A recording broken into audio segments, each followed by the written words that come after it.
Thank you, Stephen. Everyone, welcome, whether it's good morning, good afternoon, or good evening. Welcome to Stampex International. We're just going to wait for attendees to join. I can see now we've got people logging in, so we'll just give everybody a few minutes to do that. In the meantime, I just want to thank everybody for being here. We're again very excited to have so many people from all around the world join us in sharing this philatelic experience. Thank you to our sponsors, Spink, who are the show sponsors and the auditorium sponsors. And you can find them in the booth hall if you have any questions about what they do and what they can offer.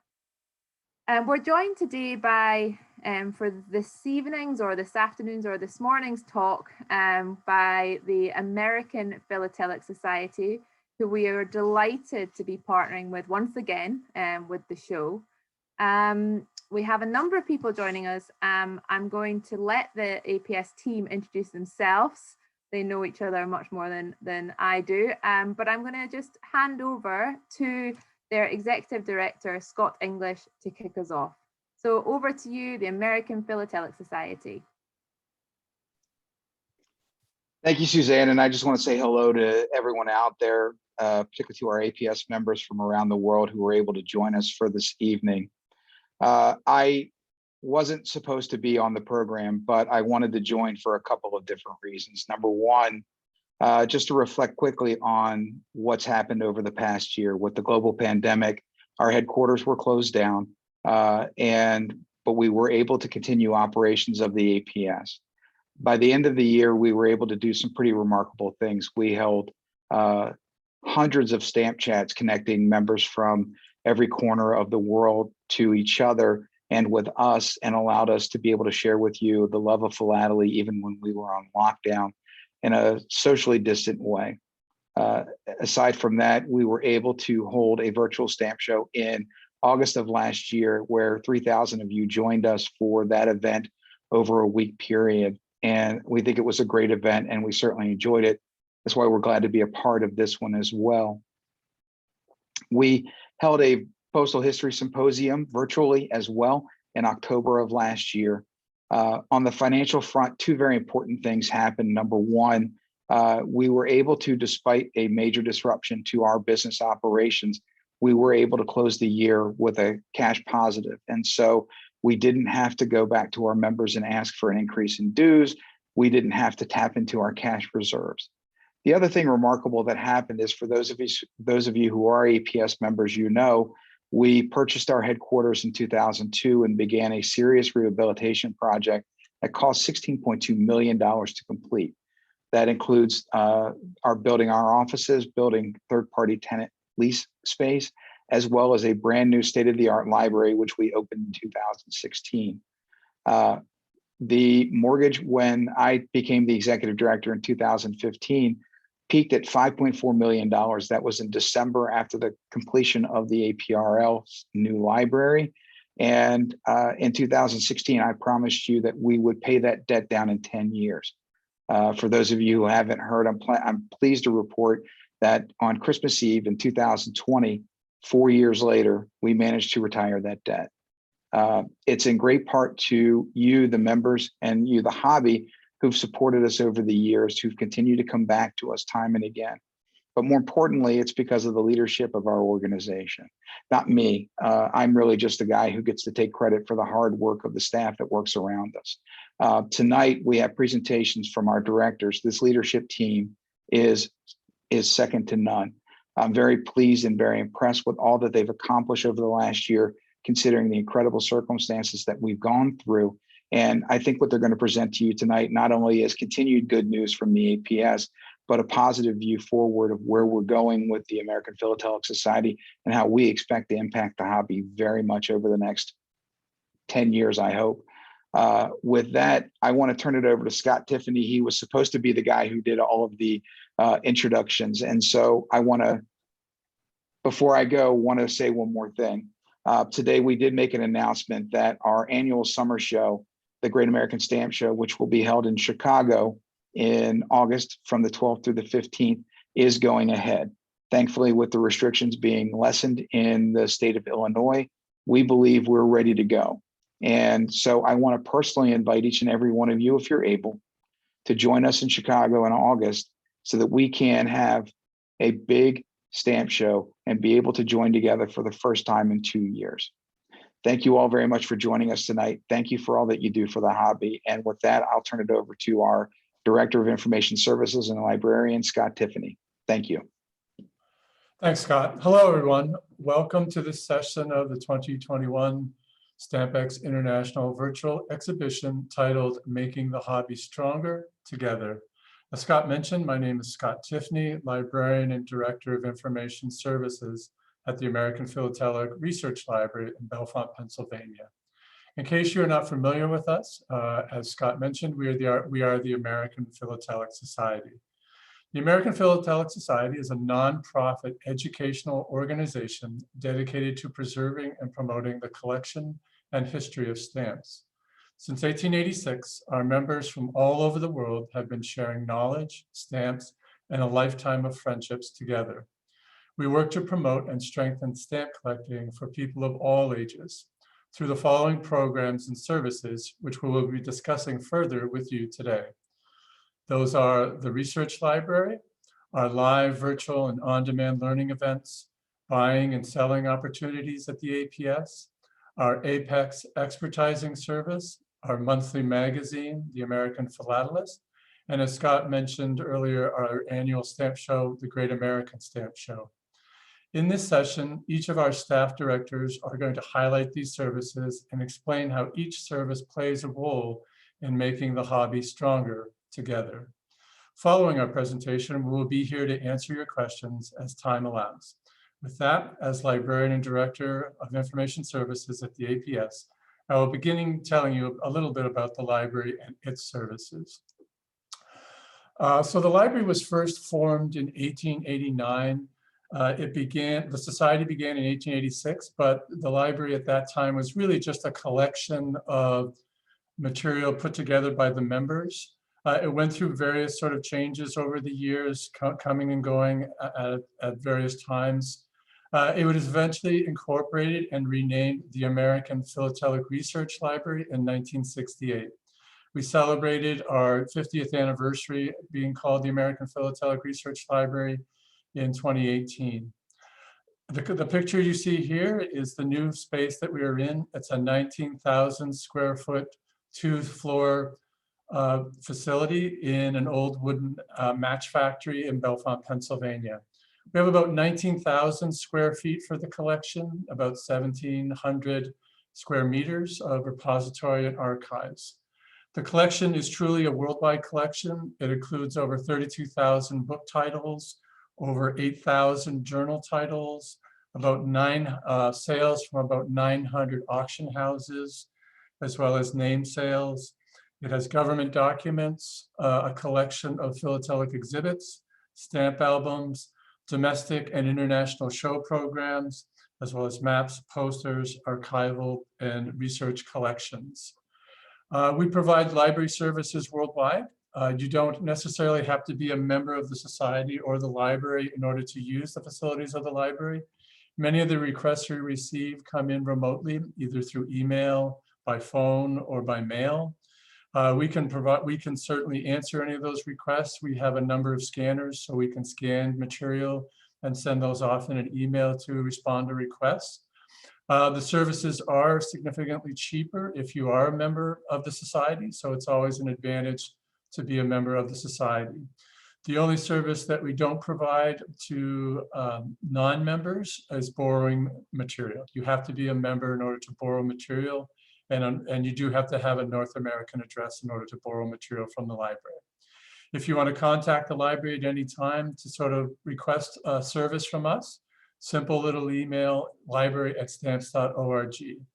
And Gary Lowe, our director of content, will talk a little bit later about our subscription, some of our subscription and membership available through the library. We have a magazine titled the Philatelic Literature Review, which is published quarterly, that talks about sort of the services of the library, talks about other libraries, as well as other material. Next slide. Two of the services that I want to talk about a little more in depth are, the first is the Philatelic Union catalog. On the left is a picture of the new platform. We just put it on the new platform. This is a platform that rolled out in January of 2021 of this year. We're very happy with it. It provides over 386,000 bibliographic records, which are searchable. You can search something in the database and then request it of the library. The catalog is not only a collection of records from our library, but also 9 philatelic libraries around the world. We have libraries in Canada, we have libraries in the United States, as well as in Great Britain. Also included in the online catalog is an article index. We have a number of volunteers that work remotely for us in order indexing journals in the collection, and there are citations to articles in the catalog. The address there at the bottom of the page is how you access the catalog. You don't need to be a member in order to search the catalog, but as I said earlier, if you want to request things like books, you do need to be a member in order to borrow those books. Next slide. The other service that I'd really like to sort of talk about a little bit about today is APRL Digital. We just recently named this the Robert A. Mason Digital Library. This is our digital collections database. We have a number of different types of material in digital form in this collection. We have journals, books, we have maps, we have some films and motion pictures. We also have a small collection of American banknote company file.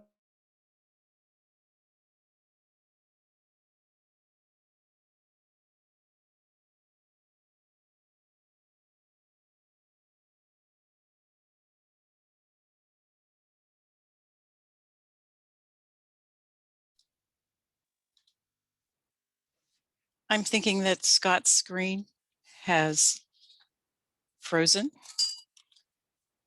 So thank you, Scott Tiffany. And for those of you who just heard his wonderful description of what's going on in the APRL, the library has so much to offer philatelists, and I hope that you will take advantage of all of its resources. Hi, I'm Kathy Brackbill. I'm APS Director of Education, and it's such fun to be here tonight to talk about all things education. So the first thing that I would like to talk to you about, and something that I'm really excited about, is our C3A learning platform. And on the left is a screenshot of what the platform looks like when you're logged in. And what this is an on-demand learning tool. It's free, but there is also fee-based content available on the site. And through our C3A learning platform, we also run registration for our live virtual events that occur every month. Right now on the platform, there are over 200 videos. There are 15 different courses, some of which are free to members, some of which are free to non-members. But like I said, there are also fee-based resources. When you purchase a video, it's an immediate download and it's added to your C3A learning platform. So it could be there for whenever you would like to refresh your memory and go back to it. So that is our C3A learning platform. You'll find things on there such as basic collecting, philatelic and postal history, buying and selling, exhibiting, revenues, stamp technology, and items with regard to US and worldwide collecting. So feel free to go to stamps.org/learn and create an account. And we're adding things all the time, and we're offering live virtual events, like I said, on a monthly basis. In April, there'll be a 1-session course on estate planning. That event is free to APS members to register. For non-members, it is $10. In May, we'll be offering a course on EFOs, and that is a 3-session course. Another exciting event is APS Summer Seminar. This year, as last year, we will be doing it online. It will be offered July 7th to the 25th. And what you see on the screen are the 8 different courses that will be offered. Each course will be at a different time, so we'll only be running one course at a time, but they will be on 3 separate dates for 75 minutes a day. So each will be a 3-session course. You can register for one, or you can register for 2, or you can register for all of them. Other things to be included in Summer Seminar Online will be a chance at an auction and some chance for social time. So we look forward to seeing you July 7th to the 25th for our Summer Seminar Online. And now I have the pleasure of introducing my colleague, Carol Hoffman. Carol is the APS Director of Sales. She has a huge job as she heads up one of the most popular services offered by the APS. Carol. Thank you, Kathy. Our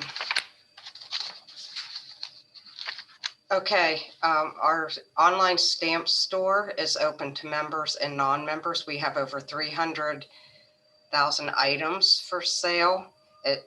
As you can see, this is the search box, but before you begin searching, you must register with an email and a password, and then you can go in and search our stamp store online for items that you would like to purchase. But you can search by country, Scott catalog number, there's keywords, all different search boxes.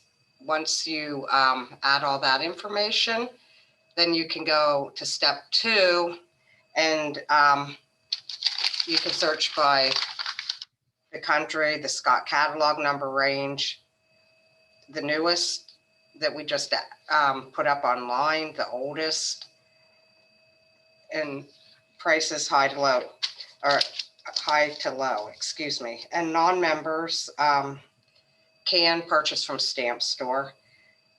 The only thing a non-member would have to pay a 10% surcharge and additional shipping. So it really pays to be a member to get those little added perks. And once you decide to put things in your shopping cart and it's time to check out, you can have the item expertized if you would like to have the item expertized, which it would cost $30. And we recommend, you know, if you go through Apex, there's a guarantee for that you would receive, if it's not as described, you would receive your money back for that. And there is a 30-day return period. So if you decide you don't want an item, or you might already have it in your collection, all you have to do is contact us and we will issue you an RMA, that way then you can send it back and we will refund your money. Okay, and then you can sell through us. Now, you have to be a member to sell on Stamp Store. And how you start that is you have to complete a separate online submission form for each item that you're going to sell, unless you're going to sell a set from a country may be sold as a single item. And how you can get the form is you can download it from our website, or you can order them from us. And the selling's pretty simple. After you mount all your items and describe them on the submission form, you just batch them up and put a completed cover sheet, which can be located on our website too, and ship them to us. Each submission costs 25 cents, and we will prepare your items and put them up online to sell. They're listed for 2 years with the option of extending them to 3 years for an additional charge. We ask that if you're selling that the items be $1 or more in asking price. And usually most of the members, their the pricing is about 40 to 60% of catalog. And when an item sells, there's a 37-day grace period. So if the buyer wants to return the item, we wait 37 days. And after 37 days, the proceeds from the item that was sold will be put on your account. And once a month, we cut a check. And the fees to sell are, there's a 20% commission taken from the proceeds. And next, I'm going to introduce Ken Martin, the Director of Expertizing. Thanks, Carol. Since the founding of the American Philatelic Society in 1886, there's been concern about fakes, forgeries, and altered stamps. The APS actually began actively addressing this with an authentication service or an expertizing service in 1903. Today, we utilize about 185 experts throughout the US. We utilize our research library. We have a reference collection, which you may be able to see in the background behind me, consisting of over 600 volumes of genuine stamps, nearly 100 volumes of fakes and forgeries. And we also utilize forensic equipment as well to provide judgments, guaranteed opinions on postage stamps as to their identity, and we note any conditions or flaws as well. You can see a sample certificate on the right-hand side of the screen. There's a number of reasons why having your stamps expertized or authenticated is important. I have a few of those. Certainly you don't want to spend a lot of money and find out later that something is not as represented or described. Unlike most other expertizing services, we do offer a 5-year guarantee. You also certainly, it may be accurately described as in a catalog number, but you probably want to know if there are any flaws that you are not seeing from fins or repairs, or if it's being sold as never hinged, or used versus unused, or the cancel removed, something like that. It's also obviously a lot easier to sell an item that has an expertizing certificate. We can go to the next screen, please. APS also, since we've gone digital in 2004, July 2004, all of our items that have been certified can be viewed online. So if you have an APEX certificate, you can search by the certificate number, check to make sure that that hasn't been altered and that is the opinion that we came up with.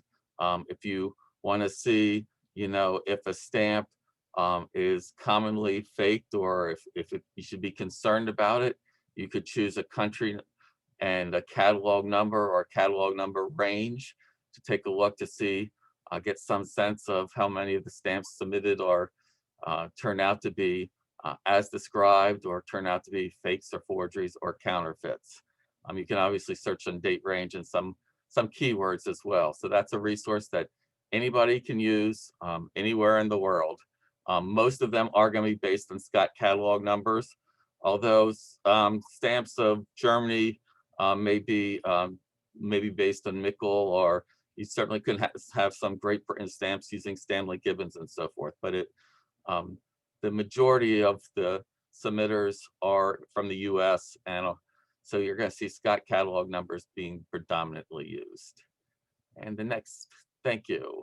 I did mention earlier, Apex does provide a guarantee if we determine something is genuine and subsequently there's new information, or it's found that we made a mistake. We will provide reimbursement within the limits of the guarantee for up to 5 years. And next up is our editor of our publications, Gary Lowe. Thank you, Ken, and thank you all for being here.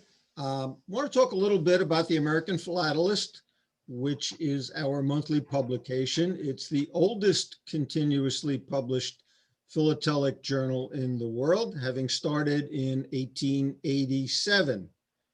Now, while I was not the editor that far back, I have actually read the first issues of the American Philatelist because they are available to everyone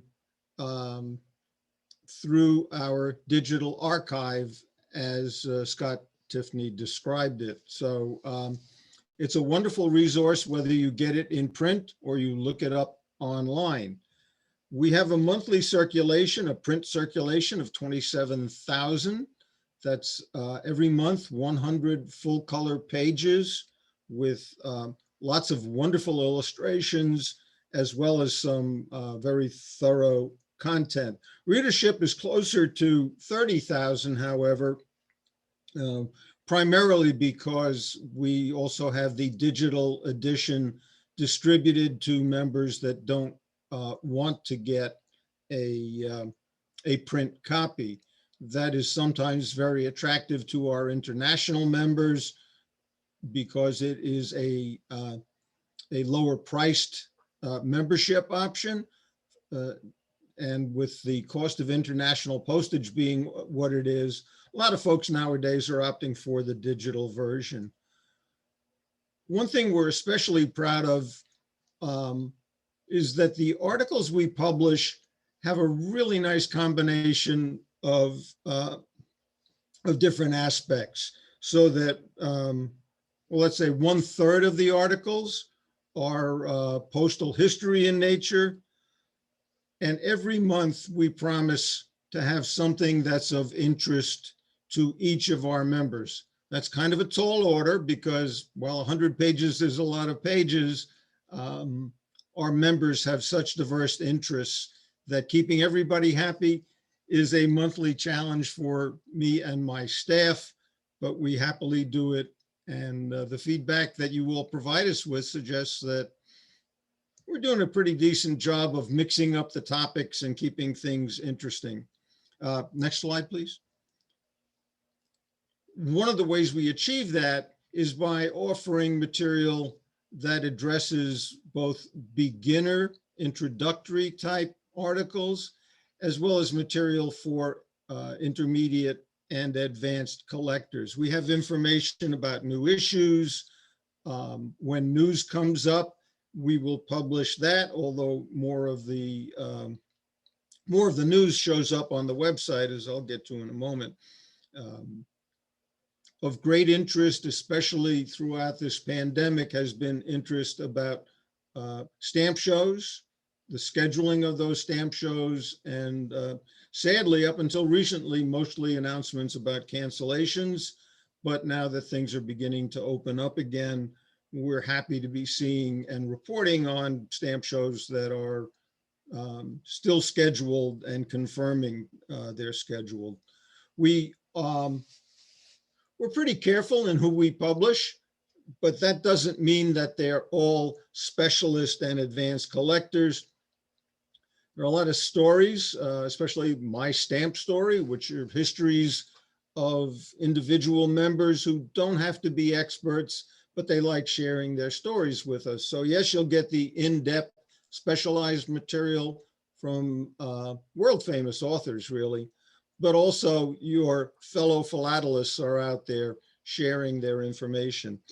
In addition to that, we publish regular columns from each of our directors so that we are all reporting to you what we're up to on a month-by-month basis.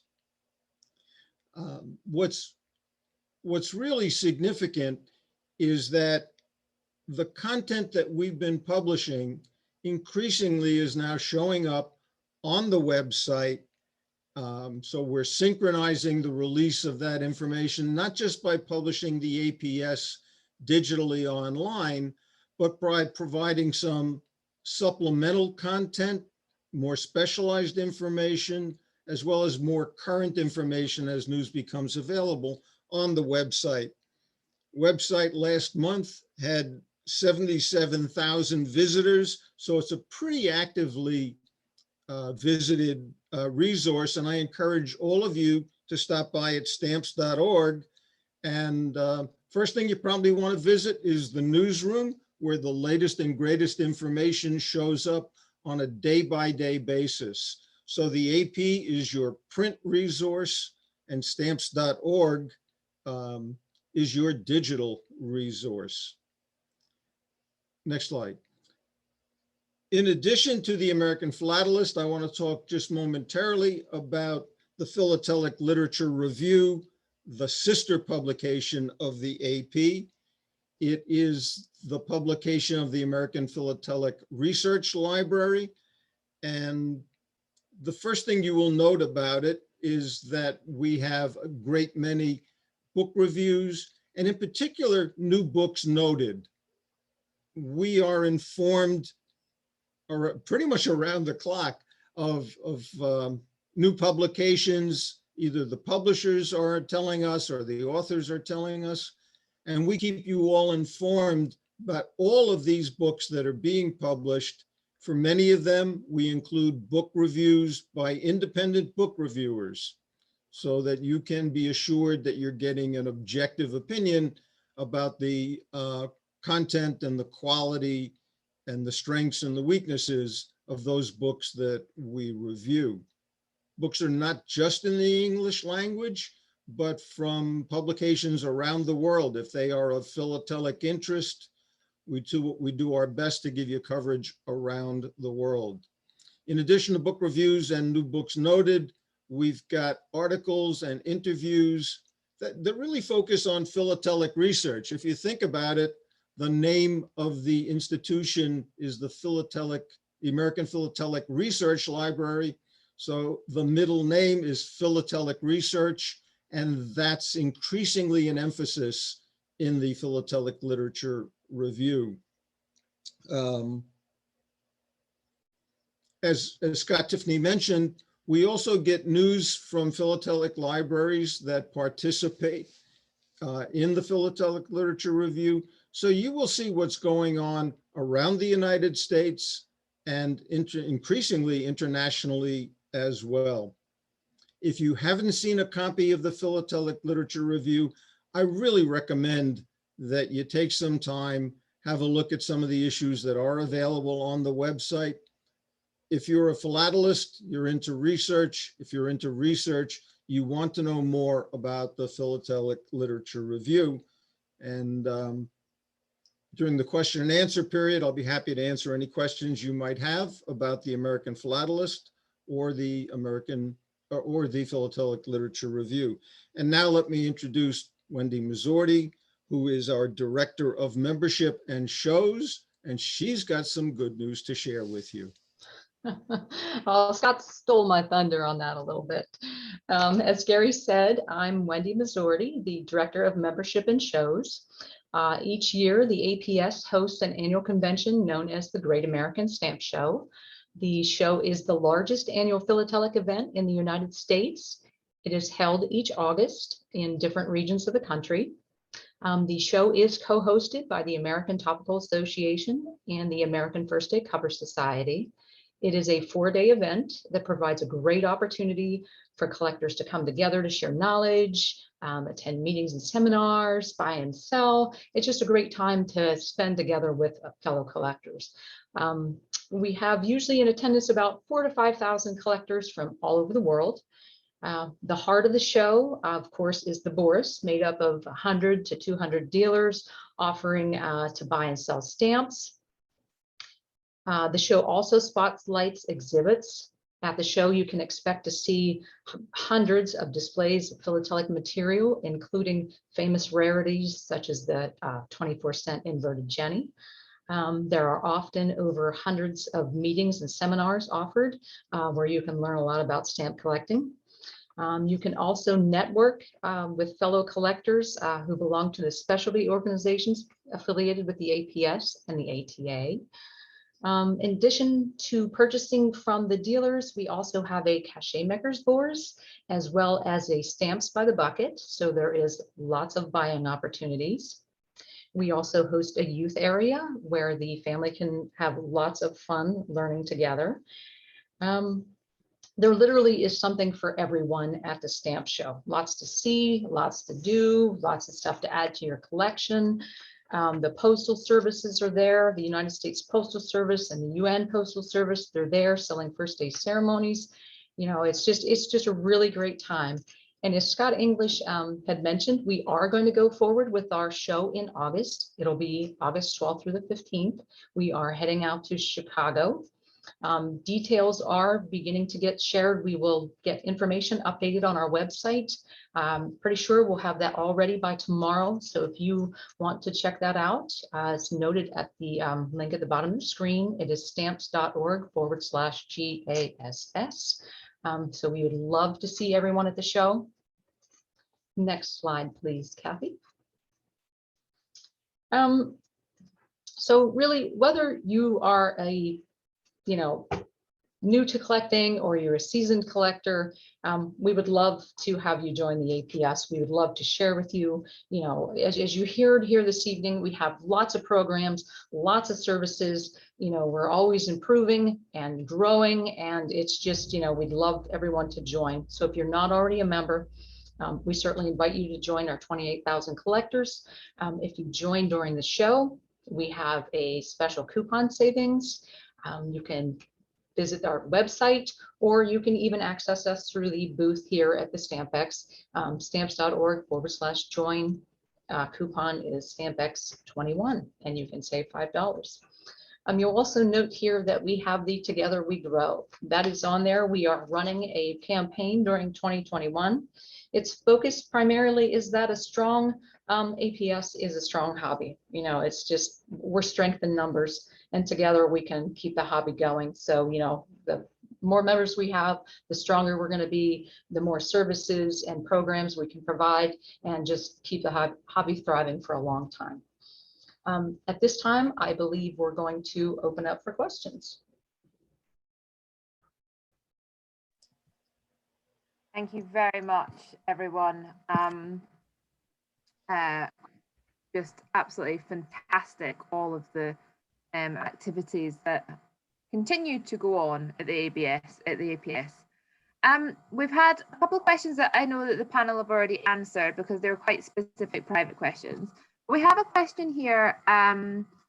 When is the expectation that the American Philatelic Society can host visitors again? And I guess that's maybe, we've talked a little bit, Wendy, about the shows themselves, and maybe it's about also the library and seminars. But just, is it possible for someone just to be, providing a clear answer as to when the APS can host visitors again? So I'll tackle that. The current timeline is beginning April, the week of April 5th. We're operating on a limited basis where we do appointment only. The guidelines that we're following are consistent with the Commonwealth of Pennsylvania. And as those restrictions are eased, we will be able to as well. One of the things that we're testing out right now is just behavior. We do have close confines, and we want to make sure that we're able to maintain health and safety of the staff and of our members. We had initially planned to open last week, the week prior, and unfortunately we had to cancel that because we did have a positive case inside the building. Thankfully, we have learned that we contained the spread, so there were no additional individuals who got COVID inside the building. The individual brought it. Just to be clear, it wasn't a transmission inside the building, but we were able to contain that so that no additional staff members were infected. But we wanted to slow down and make sure that everyone was safe and COVID free before we opened the doors to even a limited basis. The expectation is we're going to monitor that over a 4-week period, and then we'll make adjustments as possible there. Honestly, I think it's going to take a while before we have what I consider to be unrestricted access to the building. Because we need to get herd immunity. And vaccines, for those of you who don't know, in the Commonwealth of Pennsylvania are moving pretty slow. So many of our staff, unfortunately, are not even eligible to be vaccinated yet. So that's also going to be something we have to keep an eye out for. It's a little bit watch and wait, isn't it, across the globe at the moment? There's also a question here on the private chat, which is when will Stampex be available for visitors again? So just along the same lines as Wendy, I'm been juggling all of the various concerns and factors around bringing on a live show. The plan for Stampex International is to proceed in London at the end of September, early October at the Business Design Centre. And we will COVID-proof the venue, irrespective of whether we need to by government guidelines or not. So people can feel comforted that we are doing everything we can to make sure that that event will be safe for everyone involved. Have we got any more questions from anyone? Just if you just pop that into the chat, any questions into the chat or into the Q&A panel. I'm not sure if maybe we answered this question. I've got another private message here. How much is it to join the APS? But I think you guys have got that on the screen right now to say that there's also a Stampex discount, which is good news. But for a collector, how much is the membership? During the months of January, February, March, it's a quarterly rate. And during March, it is for United States members, it's $36.75 to join. For Canada, it's $44.25 to join, and international, it is $51.75. And of course, if you join during the show, you can use the $5 off Stampex 21 coupon. Lovely, thank you. And if you opt for the digital, just a digital subscription, you get Yes. the US rates regardless of where you live. Great. So an interesting question here from the digital Philatelist. So hi, James. With the new members that have joined the APS during the global pandemic, has the APS noticed any trends with these members? And I guess some of those trends might be demographic trends as well.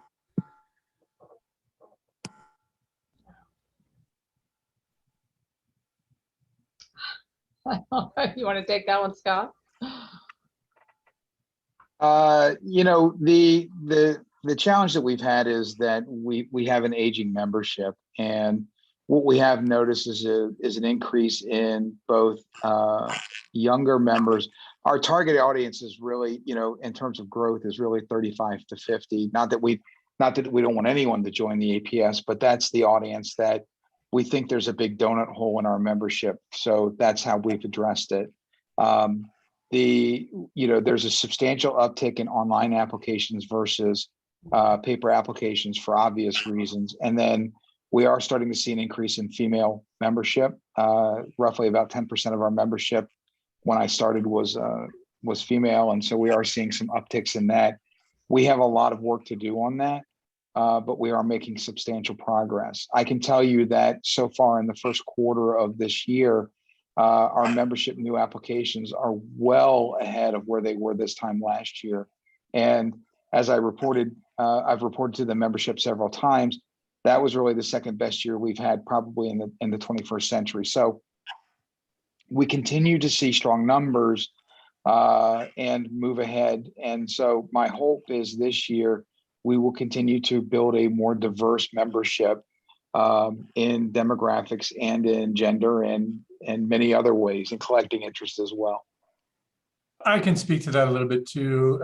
Here in the library, we get requests from all over the world, and a lot of during the pandemic when we've been shut down, our requests have really sort of spiked and gone up, and we have seen a lot more requests from international, not only members, but non-members, because we fulfill both requests in different ways in terms of how they're invoiced.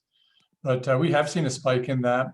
I would also mention that our digital database, APRL Digital, which I talked about, the Robert A. Mason Digital Library, as best as we can determine, we can't always determine exactly where somebody is coming from, but we have seen a rise in the number of people using the database worldwide. So there has been a spike there as well while we've been closed. Right. And I think we've just, again, in terms of how many people have been joining the stamp chats, those have just got, bigger and bigger in terms of attendance, haven't they? Yep. Okay. Even well, even our education events are, and it costs you money. This is not free of charge, when we do the education events. But our participation there continues to climb to over 200. That's pretty impressive when you're asking a stamp collector to put money down on something that's not a stamp. So we've been impressed with the response we've gotten there as well. Fabulous. We're always learning, aren't we, in this hobby? We have a question here. Who do I talk to about assisting with the indexing? They can contact me or Marion in the library if they want to send an email to the email address that I mentioned as part of the presentation, library@stamps.org. And we can sort of work with them if they wish to volunteer with us. That would be great. Great, thank you. Okay, well, I think that's all the questions. Is there anything else that anyone would like to add before we wrap up? I want to follow on just a little bit about trends among members, because one of the things that we care about in selecting articles is what are the subjects that people are interested in. And I can tell you that even though there are demographic trends to some younger folks and folks that are more digitally inclined, when I look at the areas of interests that new member applications contain, when you join, you're encouraged to tell us what you collect. And I'm seeing absolutely no change in the kinds of things that people are interested in. The country distributions range, well, the United States, because we're primarily an American membership, is the predominant area of interest. Second is Canada. Third, I believe, is Germany, and then Great Britain. And after that, every country under the sun has something close to 1 or 2 or 3% of the membership that's interested in pretty much anything under the sun. So the diversity of interests has always been wide and is staying wide. Thanks, Gary. I mean, we have also on the show, for everyone who has registered, you'll know that in the registration process, while we kept it as simple as possible, we asked to understand your collector's interests. And we did that so that on your profile, as you're speaking to booth reps, the booth reps can see what you're interested in and help you with that. But also we have the keyword search, which allows you to choose, search for booths that are related to your area. And we, again, being a traditionally UK-based national stamp show, GB is definitely top, but yeah, very quickly followed by US, Canada, China, India. But as you said, I think we had 80 plus categories there, and everyone was selected by a number of people a number of times. So I think we tried to see, if you could choose 5 categories, how many people chose those same 5 categories. But it is mad, the diversity, not just within the what people are interested in, but what the individuals have very unique tastes as well, which is all part of the charm again. So I want to add one more thing, since we're talking trends, moving away from, just an added element of that. One of the things we talk about often is our focus on building web traffic, in part because we know that geographical boundaries can keep someone from really enjoying the services that we offer. So we've invested heavily in the idea of building a more digital footprint so that people from around the world can enjoy it. That has manifested itself in substantial web traffic growth over the last 2 years, really going from October of 2018, we were registering about 15,000 people a month coming to the website uniquely to to this past month, where we had about 47,000, but we're averaging well over 45,000 a month. So we've really tripled that traffic in a couple of years. Looking at the demographics, James, if you want to look at actual statistics for how people are engaging the site, based on the analytics that we see, only about a third of the users that access our website are over the age of 65, say, for instance. The primary audiences range between 40 and 60. Second to that is we have a 55%, 45% split male-female. So we see a substantial number of women engaging the website specifically and growing our audience there. We also know that we're reaching out beyond the boundaries of the United States in terms of the engagement that we have. I know people, would expect us to have primarily a US audience, but, outside of that, we draw from India, we draw from the UK and Europe. We do very well in Asia and in Europe in terms of traffic that we draw to the website. And that's really about a quarter of the traffic that we get. So that number two is also growing pretty substantially. So we continue to reach out. I think it's definitely showing some results based on the number of applications that we've had come in the first quarter of the year, where we are, Wendy, correct me if I'm wrong, we're probably about 120 or so applications ahead of where we were this time last year. And so that's, we're averaging a little over 65 a month more than we would get otherwise. So we're not even done, we're already 60 ahead in the month of March, and we're not even done the month yet from where we were this time last year. So we are definitely seeing a higher level of engagement, and that I think is yielding results for the hobby. Absolutely. We don't need to necessarily talk about it right now, Scott, but it could be a very interesting piece of work if we did pool resources between the APS, PTS, some of our members, maybe the Royal Digital Philatelist, and try and take all of the insights that we're getting, individually, and get together and see, is there some even greater insights at that global level, which might inform some of the strategies around content and engagement of our audience. Yeah, we're building a rich library on that. I think that would be a worthwhile discussion. Okay, we'll pick that up.